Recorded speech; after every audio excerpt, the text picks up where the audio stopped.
નમસ્કાર ખેડૂત મિત્રો, હું ભાવિન પટેલ. તમે જોઈ રહ્યા છો ખેડૂત સફર ગુજરાત.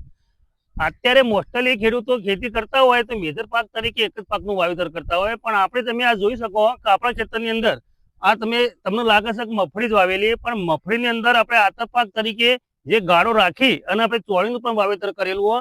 તે એક અમારા ગામની બાજુમાંથી એક ખેડૂત આવ્યા હતા અમને મળવા માટે, અને મારો પાક જોઈને ખુશ થઈ ગયા અને એમને મને પૂછવા માંગે કે ભાઈ બધા ખેડૂતો અલગ અલગ પ્રકારની ખેતી કરતા હોય, તમે કઈ પદ્ધતિથી ખેતી કરો એ વિશે આપણે પૂરી માહિતી એમને આપવાની હોય. તો એ દિનેશભાઈ આપનો સવાલ કરશે, એના જવાબ આપણે એમને આપીશું. ભાઈ તમે જે મગફળી વાવી પહેલાં તો કેટલા ટાઈમે વાવી, કયા મહિનામાં વાવી, અને ઓતર પાક કરવાથી શું ફાયદો એ આપણા ખેડૂતોને જણાવો. મેન મુદ્દાનો પ્રશ્ન તો કે દિનેશભાઈ આ મગફળી વાવી આપણે 50 દિવસ થઈ ગયા. બરાબર. આપણે ઓલરેડી બધા ખેડૂતો જયારે મગફળી વાવ અમે 22 તારીખે મગફળી વાવી હતી અને આજે 16 તારીખ થઈ એ 50 આજુબાજુમાં 2-3 દિવસ આગુ પાછું થઈ અને 50 દિવસની મગફળી થઈ ગયેલી છે. બરાબર.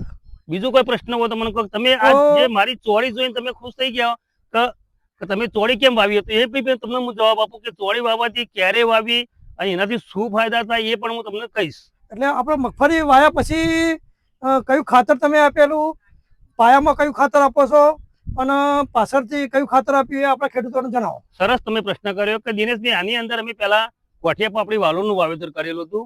એ અમે ઉનાળાની અંદર કમ્પ્લીટ તપાડી દીધું ખેતર, એમાં છાણિયું ખાતર પણ ભરી દીધું અને વરસાદ આ ખાતર લેટ આવ્યો હતો એટલે અમે એની અંદર છાણિયું ખાતર ભરી કટર મારેલું જ હતું અને છાણિયું ખાતર ભરી અને ફુવારા છોડ્યા અને અમે પછી ફરીથી ખેડ કરાવી અને ખેતર પડી મૂકેલું હતું. અને જ્યારે મગફળી વાવવાની શરૂઆત કરી 22 તારીખે પહેલા એ મેં આગળ મારા ખેડૂત મિત્રોની વિડીયોમાં બતાવેલું જ હતું.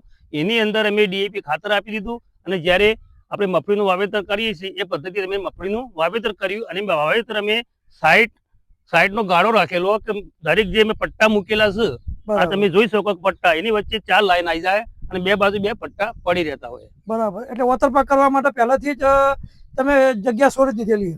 દિનેશભાઈ હું તમને શું કહેવા માંગુ કે તમારા ગામમાં મગફળીની ખેતી કરતા હોય બધા ખેડૂતો કઈ રીતના કર્યું? અમારા ગામમાં ઓતર પાક નથી કરતા ખેડૂતો, એટલે આપણા ખેડૂતોને જણાવવાનું હોય કે ભાઈ ઓતર પાક કરવાથી શું ફાયદો અને એકલી મગફળી કરવાથી શું ફાયદો.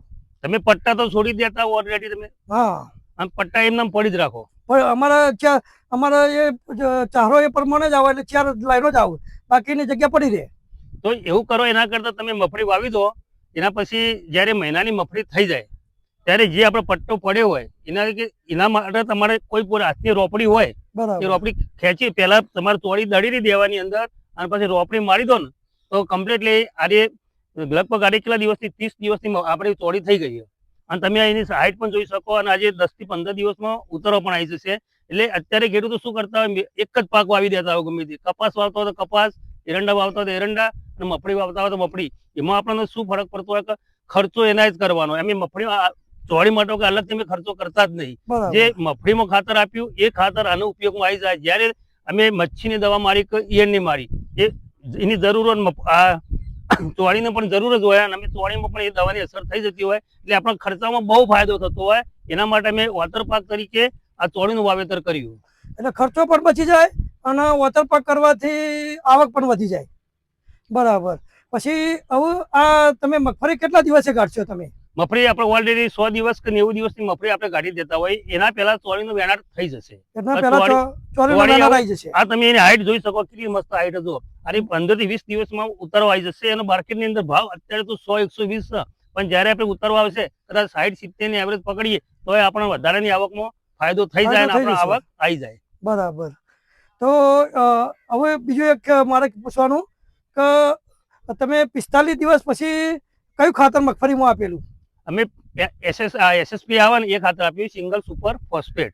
એના લીધે બધા ખેડૂતો ઘણા આપતા હોય. સિંગલ સુપર ફોસ્ફેટ અંદર 3 થી 4 પ્રકારના ખાતરો આવતા હોય. મેગ્નેશિયમ આવે, બોરોન આવે અને સલ્ફર બી આવી જતું હોય. એટલે એ ખાતરનો ઓકાથી તમે આજે જોઈ શકો. મારી કોઈ એક પણ છોડ તમે એમ બતાવો કે પીળાશ પડતો છોડ લાગે તમને? એટલે ઘણા લોકો ઘણા ખેડૂતોને મગફળી પીળી પડી જતી હોય એટલે આર્યો ખાતર વાપરવાથી પીળી ના પડે એવું કેવું હોય ને તમારું? હા, તો મેં મારા ખેડૂતોને એ બી કહું, તમને પણ કહું કે તમે વાવો. જયારે હું વાવેતર કરતા હોઉં એ વખત તમે આ ખેતરમાં તમે કદાચ મારો જોવા આવ્યા હતા, તમને લાગતી કે મગફળી આસી પડશે. હા, આસી હતી. અત્યારે તમે જોઈ શકો કોઈ જગ્યાએ તમને કોઈ જગ્યા લાગે તમને. બરાબર. એટલે તમે મહેનત કરો.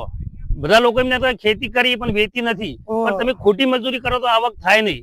પણ જો આ રીતે તમે જજમેન્ટલી લેશો કે ભાઈ આપણું વાવેતર કરવું અને એમાં આંતરપાક તરીકે કંઈક વાવેતર કરો, મારા મોસ્ટલી બધા ખેતરની અંદર તમે જોઈ શકો કે આંતરપાક તરીકે જ ખેતી કરેલી છે. મારું કપાસ વાવો એમાં ગોઠિયા પાપડીની મિરચીનું વાલોર થશે તો તમને આવક 1 વીઘાની અંદર મારી ગણતરી શું હોય કે 1 વીઘાની અંદર વાર્ષિક આવક આપણે 1 લાખ રૂપિયા થાય તો ખેડૂતો 5 વીઘા વાવતા હોય ને તો 5 લાખની કમાણી કરી શકે. પણ ઘણા ખેડૂતો તો શું કરી દેતા, વાવી દીધું, કોઈ ટ્રીટમેન્ટ નહીં આપવાની, ક્યારે દવાની જરૂર પડે, ક્યારે ખાતરની જરૂર પડે, એ રીતે એનો ઉપયોગ કરશો તો સારી એવી કમાણી થશે. હું મારા દરેક ખેડૂતો માટે જ હું આ વિડીયો બનાવું કે મારા ખેડૂતો સુધી મારા વિડીયો પોક અને સારી રીતે જોવું અને આપણને પૂછશું. હું ગમે ત્યારે મારા ખેડૂતને પૂછજો તો મેં બધા ખેડૂતોને જવાબ આપું જ છું કે તમે આ રીતે કરો, કયા સમયે શું વાવું, કયા સમયે કાપણી કરવી, કયા સમયે નવો પાક વાવો, બધી જ માહિતી હું આપીશ. તો 50-55 દિવસની મગફળી થઈ જાય તો હવે હોયા બેહવાની તૈયારી હશે, હોયા બેસી ગયા છે, તો હવે કયું ખાતર આપશો તમે? દિનેશભાઈ, પહેલા તો મારા 60 દિવસની મગફળી થશે ને એટલે હું પીપળું મારી દઈશ આના ઉપર. બરાબર. એટલે જે આટલી બધી હાઈટ મારી, જે પલ્લુની અત્યારે તમે જોઈ શકો ને કે પલ્લુની હાઈટ તો વધારે જ છે, હું પીપળું મારી દઈશ ને. જે અત્યારે એવું પાછું અમુક ખેડૂતો ભૂલ બી કરતા હોય કે આવડી મોટી મગફળી થઈ જાય એટલે અડતા હોય, પણ મગફળી અડાય નહીં. હવે તમે કોઈ બી અંતર કઈ જોઈ શકો કે છોડ હોયા બેસ્યા પછી અડાય નહીં, પછી અડવા નહીં, હું અંદર પીપળું મારી દેવાનું. તમે પીપળું મારેલો પણ તમારે જોવા આવો તો તમે આવીને જોઈ શકો કે હું પીપળું મારી દઈશ. બરાબર. હવે ખાતર તો આપણે કોઈ જરૂર નહીં મારા આપવાની, મેં પેલા પાયામાં બધા ખાતર આપી દીધેલા. બરાબર. કઈ SSP આપેલું હોય, DAP આપેલું હોય અને ઉત્પન્ન પણ આપેલું હોય. બરાબર. તો હવે ખાલી પીપળું મારી અને પડી રાખશો અને પાણી પાઈ જવાનું. પાણીની પણ જો અત્યારે ચોમાસું જરૂર પડશે તો ફુવારા મુકેલ જ છે, ફુવારામાં અમે છોડી દઈશું. આ જયારે તમને આજે અમારી ચોળીનો જે આવક થશે ને એ એક્સ્ટ્રા આવક થતી હોય એટલે ખેડૂત મિત્રો હું એમ કહું કે તમે આંતરપાક તરીકે ખેતી કરશો તો તમારો બધો ટોટલી ખર્ચો નીકળી જશે. અને આ મગફળી એક શોર્ટ ટાઈમ નો પાક, 100 દિવસે 120 દિવસ ને 90 દિવસે પાકતો પાક, નીકળી જાય. આ બદલીને અમે આમાં ડુંગળી પણ વાવી દઈશું એટલે સરેરાશ આપણે વર્ષની અંદર 2 થી 3 પાક લઈશું તો આપણે લાખ રૂપિયાની ઉપર થશે ખર્ચો કાઢતા. એ રીતે આપણે ખેતી કરવાની. બરાબર. તો તમને પણ એ કહેવા માંગુ કે તમે પણ જયારે પણ ખેતી કરો તો મારા વિડીયો જુઓ, અંદર તમને માહિતી મળશે કયા સમયે અમે શું વાવીએ.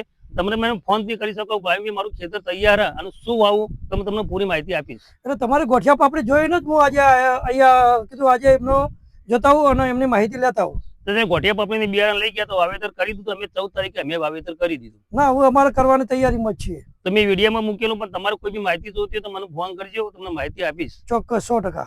તો ખેડૂત મિત્રો, તમે પણ આ રીતે ખેતી કરો અને કોઈ પણ માહિતી જોઈતી હોય તો મને ફોન બી કરી શકો અને અમારી ચેનલને સબસ્ક્રાઇબ કરો અને આવા નવા વિડીયો જોવા માટે અમારી ચેનલને સબસ્ક્રાઇબ તો અવશ્ય કરી લો. જય જવાન, જય કિસાન. દિનેશભાઈ, આભાર, તમે અમારા ખેતરમાં આવ્યા અને અમારી માહિતી લીધી અને તમને કેવું લાગ્યું અમારું? તમારી મગફળી સારી છે અને વોટર પાક તરીકે ચોરી પણ સારી છે. ચલો ભાવિનભાઈ, જય જવાન, જય જવાન, જય કિસાન.